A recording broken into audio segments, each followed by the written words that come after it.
Good morning, everybody. I think I should thank Mr. Sampath for calling me first, because all of us here are veterans of Dubai. And if all of them finish speaking, then they would be talking whatever I have prepared, then all my preparation would be waste. So hopefully I will try to cover as much as possible and then leave something for them so that when they come, they're also able to speak about Dubai. Firstly,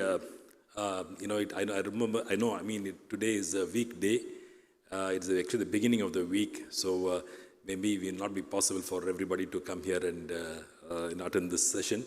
But I'm grateful and I'm pleasantly surprised that we have quite a good number of people here in the auditorium. So I should thank you for all being here. Today being the first day of the week. Before I talk about the topic, because I have an opportunity to speak, today I'm here also as the chairman of the reception committee for this conference. I must, confess that my role has not been that much in this organizing the whole thing. So when people come and congratulate or even felicitate us, I would like to say that all this credit goes to Mr. Sampath, who has been the real person who has organized this one. It's just that he gave us an opportunity to host this one in Dubai, and what we gave him was encouragement and support, but the rest of the efforts and everything has been done by him. I think the previous speaker in the previous session said he's a one-man army. He is a major general, or he is a brigadier general or something like that, I guess. But he also rules with an iron hand. So I think the term one-man army is very apt for him. So anyway, thank you so much for giving us an opportunity to host. As I said, the entire credit for this conference should definitely go to you. And we are here to support you and to encourage you, and which I hope we have done a good job at that. So he has made our job very easy, and even in giving, in the various sessions that we have had, he could have given me a session like financial services or legal or something which is very complicated, but he chose to give me a topic which is quite easy. Having been lived here for the last 35, 40 years, talking about Dubai is not that difficult for me, and so he's also made my job easy by giving me a topic which is close to my heart and which is also easy and where I can even talk extempore rather than with extensive prepared speech. My Dubai journey started in 1987. I came here just immediately after finishing my studies in the US. I did my MBA there, and I came here not by choice, but more by chance. Actually, given an opportunity, I would have liked to have stayed behind in the US and then worked there. But we had a family organization here, and it was my uncle who insisted that I come back here and then start in the company. So it was more by, I should say, by chance than by choice that we came here. But today, and of course when we came in those days in 87, it was not as developed as this one. Certainly America, when I lived in New York, was much more advanced, more developed. And so it was actually, we were coming back in time when we were coming to Dubai. Today, of course, my children live in the US for studies and otherwise. When we go to the US, I think we are going back in time when we go to the US. Dubai is much more advanced than most countries in the world, most cities in the world. And people now who are making the transition from wherever they are to come to Dubai, they're doing it by choice. In fact, they could choose to live anywhere in the world, but they're moving to Dubai by choice because of the various things that Dubai has to offer, which I will tell you. But just from India alone, during the pandemic, during the COVID time, and I have good friends in the banking industry who are, private wealth managers, there were 2,000 ultra high net worth individuals who moved from India, various cities of India, to Dubai, just to call Dubai their home. And these are not your average ordinary people. These are the ultra high net worth individuals who actually moved from India to Dubai, especially during the COVID times. Two reasons. One was the infrastructure and the facilities which are available in Dubai. And the second is, remote working became a reality. You did not have to work in one place and then live in the same place. You can live in Dubai, you can work in, even in the Far East, you can work in New York, wherever. In fact, during the pandemic time, there was an article in one of the newspapers here that there was a judge from US, from Florida, who was living in Dubai because of two reasons. One was, Dubai, we only had a shutdown for about 3 weeks. That was the only time that Dubai was entirely closed. At the end of 3 weeks, the Dubai government took a decision that, we will have an open, regime here. If people fall sick, we will give them adequate medical facilities. But we're not going to shut down the economy. We're not going to shut down the general movement, free movement of people, just because there is the pandemic. We said, let us have all the facilities that are required to treat people, but not necessarily restrict their movement, their activities, their businesses, etc. And this was actually a very wise policy because at the end of the day, even those countries where there was strict movement control regulations, a lot of curbs and so forth, even those countries, there was no, dearth of any COVID cases. If you look at Singapore, which had one of the toughest regimes in terms of the restrictions, there wasn't any dearth of COVID cases. They were having 2,000 cases, 3,000 cases, and so forth. So we did extremely well in terms of COVID management, and that actually gave a big fillip, a big boost to Dubai as a city, wherein, not only people from India or the subcontinent, but even people from Europe and other people and other places came here, and then they wanted to, first they came here just to get a break from their cities or their countries where there were some restrictions. But once they came here and they saw the facilities here and the lifestyle here, they chose to live here and then work remotely from here. So in terms of in Dubai, we have a lot of advantages. Let me just list out the advantages that we have. One is the geographical advantage. It actually is in the middle of, I would say, the east and the west. From here to London, it is, or to anywhere in Europe, it is 7 hours. Even to the US, it is only about 13 to 14 hours. Similarly, to Hong Kong and to Singapore, to the Asian capitals, we are having 7 to 8 hours in terms of flight. So you are actually in the center where you can, somebody having business both in Europe, US, and the Far East can, be only 6 to 7 hours away in terms of the time zones. And so you can also do business according to the time zones of those countries. Second is connectivity. Today, connectivity means that you can reach anywhere the same day and even come back the same day if required. To India, of course, there are between the various airlines that you have operating out of Dubai, to India per se, there are more than 200 flights a week. So you could go anywhere in India, you could go there, attend a business meeting, and come back the same day. That kind of a connectivity is there, and it's not just for India. It is also for any city, any major city in the world is connected from Dubai by at least 3 to 4 flights a day. So the question of being remote doesn't really exist. You can go anywhere, you can do your business and come back. Then you have the ports. UAE has got several ports, from Jabal Ali to Port Rashid to Fujairah to Al Quwain to Ajman and Abu Dhabi.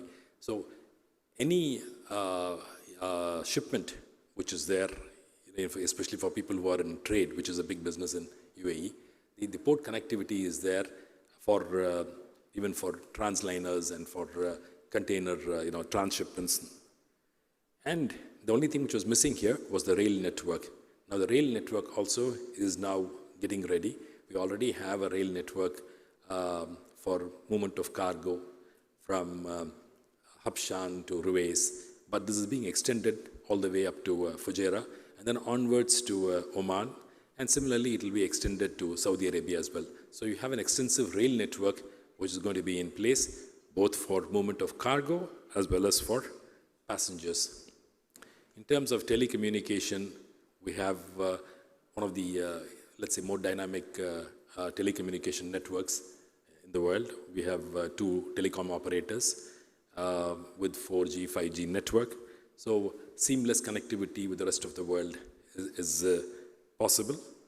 Our logistics, especially which is very important for trade, is again a seamless connection with the rest of the world with efficient ports, as I mentioned earlier, the container and transshipments. Then coming to the banking and financial services industry, we have an extensive, very solid, banking and financial services industry in place in the UAE. We have a Dubai International Financial Center, which hosts all the major banks in the world with their own trade desks, and as well as private wealth management for high net worth and other individuals. So, which is established on the lines of the financial services industries in New York and in London. So today, Dubai is also emerging as one of the a leading financial services center on par with Hong Kong, Singapore, London, and New York. To make it easy, for ease of business, we have a number of free zones in the country which operate 100% with the foreign ownership and without any, with less cumbersome regulatory network. The free zones are easy to operate from, and we have several free zones within the country, which actually compete with each other in terms of their fees and in terms of the facilities they're offering. Free zone companies are exempt from corporate taxes as well. And here there are no personal taxes, no personal income taxes. And the corporate tax regime, which is going to be introduced here, is only minimal 9%, and that will it will be effective from the later part of this year. Our VAT is one of the lowest in the world at 5% VAT taxation, and 5% being the customs duty. And earlier on, we had a regime where the onshore companies, as opposed to the offshore companies, had to have a 51% local partnership and a 49% foreign ownership. Today, even that regime has changed, so you can have onshore companies with 100% foreign ownership as well. So your business environment is one of the most ideal environments anywhere in the world for somebody to operate out of. And when I say Dubai, actually by extension you can consider the UAE. When I say Dubai, Sharjah, all the 7 Emirates have got similar things in place where you could have a business environment which is on par with, or not on par, I would say, better than most countries in the world. In terms of living here, so one, you have the business environment, but in terms of living here, today the visa regime is such that you can have a golden visa, which is gives you a right of abode for 10 years. And not just that one, earlier on we used to have a regulation that you have to come and go every 6 months, but even that regulation is not there. So which means if you have a golden visa, you pretty much have a right of abode here, and you can come and go as you please without any restriction in terms of how many days you have to stay here or how frequent you have to visit the country. And you also have similar visas as well, silver visa and other employment visas and other visas. So the visa regime is such that you can easily migrate to Dubai and call Dubai your home. And why do you have to call Dubai your home? Because there is good world-class healthcare, there is world-class education, and safety and security, which is unparalleled. The people say that here in this country you could walk in in the night at 2 o'clock, without anything, the fear of getting mugged and so forth. In Dubai, it's a given. Anybody can go anywhere at any time of the day or night without the fear of being, robbed, mugged, whatever. We have such excellent security and safety in place, which is, I would say, unparalleled anywhere else in any big major metropolis. Similarly, when you have safety and security, look for healthcare. We have some of the best healthcare institutions in the world here. Even American healthcare institutions like Mayo Clinic, Cleveland Clinic, such kind of world-renowned facilities are also here. And apart from that, the other facilities as well. In terms of education, both in secondary education, primary education, as well as college, you have some of the best best educational institutions in the country. In fact, all my children went to school here and college here, and we also have, the famous New York University as well in Abu Dhabi. And similarly, there are so many other, institutions. And a lot of institutions from India as well. You have the BITS Pilani, you have Mahe Manipal, and so forth. So you have a good living environment, you have a business environment where you can establish your businesses and then you could, prosper. But what is the trade between the India and the UAE? UAE is India's third largest trading partner. And today, UAE and India have also formed what is known as the Comprehensive Economic Partnership Agreement, in which currently the trade between India and UAE stands at about $48 billion. Within the next 5 years, the objective is to increase it to about $100 billion US, both in movement of goods and $15 billion in movement of services. And this will actually be almost a year-on-year growth of 20 to 25%. And already the effect of the SEPA is seen, where in the last 1 year, we've had an increase of 20% in the growth of trade between India and the UAE. What is the SEPA? Basically, it is reduction of tariffs and customs duties on a number of products like footwear, leather, pharmaceuticals, gems, jewelry, sports goods, agricultural products, engineering products, and medical devices, etc. And specifically, if you look at Tamil Nadu, we have good leather industry who can benefit by this one. I think you have pharmaceutical, you have textiles. So all of these industries which are concentrated in Tamil Nadu. In fact, in India, Tamil Nadu is one of the highest industrialized state. So all these industries which are there in Tamil Nadu will certainly benefit from this comprehensive economic partnership agreement that we have with UAE. And we, as the trade grows, there will be more movement of people from between India and the UAE, more people coming here, and more people calling Dubai their home. And I'm sure that, the delegates who are here will be able to take advantage of what Dubai has to offer and make Dubai a destination for them to come here and live. I'm also supposed to talk about the rest of the Middle East as well. So just to give you a brief idea about the rest of the Middle East, it's not just Dubai which is moving ahead, but Dubai has been a forerunner, has been an example for the Middle East. But looking at the Dubai example, today we have got Saudi Arabia, which is a much bigger economy than UAE, a much larger population than UAE, which is again, moving at a tremendous speed and wants to grow, multifold, because they've also been stagnant for the last several years. So they're just opening up their economy, and they have what is known as the Vision 2030. As part of the Vision 2030, they have got several new cities coming up, several new projects coming up. Just one of the projects, NEOM, alone is a $500 billion is the capital outlay for this one project. And similarly, you have so many other projects. You have the Red Sea project, you have Middle East Green Initiative. Several transformative things are happening in Saudi Arabia. And even for somebody who wants to, let's say, take part in the development of Saudi Arabia, they can stay here, be in Dubai, and then they could even reach out to Saudi and then participate in what is happening in Saudi. Over $1 trillion to be spent over the next 2 decades. And this is a huge opportunity for our businessmen to participate in and be a part of. Similarly, we have Qatar, which recently hosted the FIFA.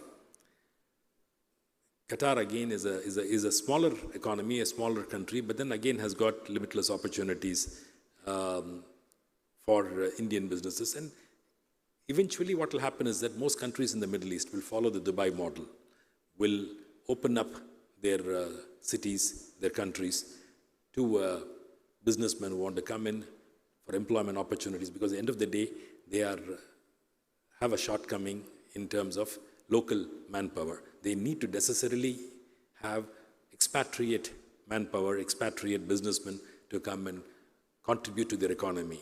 And who better to contribute to their economy than Indians in all these economies? So with that, I would leave the opportunity for my fellow panelists to speak. Thank you very much again for this opportunity, Dr. Sampath, and I hope my fellow panelists will be able to share more light on this topic. Thank you so much.